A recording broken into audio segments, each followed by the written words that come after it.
పాటించండి, ప్లాస్టిక్ ని దూరం చేయండి. రీసెంట్ గా నేను 1 month బ్యాక్ ఒక క్యాన్సర్ పేషెంట్ ని చూశానండి. ఇంతకు ముందు కూడా చూశాను, కానీ కొంతమందిని అప్పుడు ఏమో అది ఎందుకు వచ్చిందో ఏంటో అనిపించింది. ఇప్పుడు కూడా అంతే అనుకుంటే కొంత. కాకపోతే ఆవిడ చూసి నాకు చాలా బాధ అనిపించి ఇంకా అప్పటి నుంచి అయితే ఇంకా ఎక్కువగా పక్కన పెట్టేయడం మొదలు పెట్టానండి. చాలా మందికి కూడా చెప్పడం జరుగుతుంది, ప్లాస్టిక్ వద్దు అని చెప్పేసి. మీరందరూ కూడా ఆవిడ కలెక్ట్ చేసుకుంటా అంటున్నారు కాబట్టి మీ అందరూ కూడా పక్కన పెట్టి ఆవిడకి అప్పగిస్తే దాన్ని రీసైక్లింగ్కి ఆవిడ పంపుతారు. మనకి ఇంత అందుబాటులో ఈవిడ ఇలా చేస్తున్నందుకు ఈవిడికి మనం కోఆపరేట్ చేద్దాం. Save environment.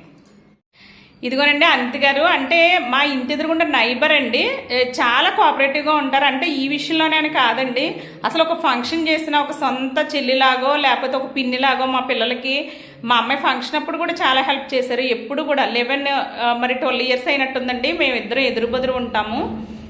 చాలా కోఆపరేటివ్గా. నా ర్యాలీలో కూడా పాపం కాలు నొప్పి వచ్చేసిందండి ఆవిడకి. తొర్రేడులో ర్యాలీ మొత్తం తిరిగేశారు ఆవిడ.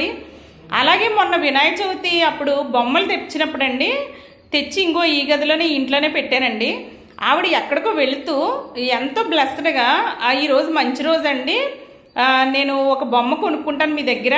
అసలు ఎప్పుడు అనుకుంటున్నాను, 15 రోజుల ముందండి ఒక బొమ్మ కొనుక్కుంటానని కొనుక్కున్నారండి ఆవిడ చేతుల మీదుగా.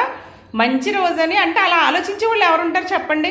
ఏదో సొంత వాళ్ళలాగా ఆలోచించారండి. ఆలోచించి అలాగా ఆవిడ చేతులతో కొన్నారు. అసలు నేను చెప్తే నమ్మరు, రోజున్నరలో బొమ్మలన్నీ అయిపోయినాయండి. అసలు నాకు ఎంత హ్యాపీగా అనిపించింది అంటే, అలాంటి దీవెనలు కూడా ఉండాలండి మనకి. ఇలాంటి వాళ్ళ కోఆపరేషన్ వల్ల ఇలా ముందుకెళ్ళగలుగుతాం. మీరందరూ కూడా ఒకరికొకరు కలిసిమెలిసి ఇలా ఉండండి. కలిసిమెలిసి ఉంటే ఏదైనా సాధించగలమండి. ఉంటానండి. మీరందరూ కూడా ఆవిడ ఆచరించినట్టు మీరందరూ కూడా పక్కన పెట్టండి. అంటే 10 నెలల నుంచి కవర్ వెళ్ళట్లేదు, నిరుత్సాహం వచ్చి ఆపేద్దాం అనుకున్నానండి. నాకు ఏడుపు వచ్చేది, కానీ మరి భగవంతుడు దీవించాడో ఏంటో, టైల్స్ అతన్ని పంపించారు. అలాగే గవర్నమెంట్ సహకారం కూడా మనకు అందుతుందని అనుకుంటున్నానండి మనం చేసే పనులకి. సరేనండి, ఉంటానండి.